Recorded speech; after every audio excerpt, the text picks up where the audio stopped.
മലയാളികൾക്ക് ഏറെ പ്രിയപ്പെട്ട സംവിധായകരിൽ ഒരാളാണ് ജൂഡ് ആന്റണി ജോസഫ്. വിനീത് ശ്രീനിവാസന്റെ സംവിധാന സഹായിയായി സിനിമയിലേക്ക് വന്ന ജൂഡിന്റെ ആദ്യ ചിത്രം 2014 പുറത്തിറങ്ങിയ ഓം ശാന്തി ഓശാനയായിരുന്നു. മലയാളികൾക്ക് എന്നും പ്രിയപ്പെട്ട സിനിമകളിൽ ഒന്നായിരുന്നു അത്.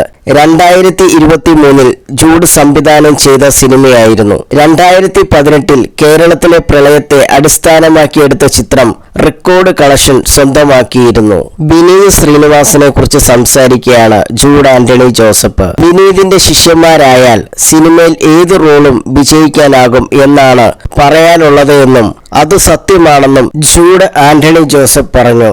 അത്രയും സ്വാതന്ത്ര്യമാണ് വിനീത് ശ്രീനിവാസൻ ഒപ്പമുള്ളവർക്ക് നൽകുന്നത് എന്നും അദ്ദേഹം പറഞ്ഞു.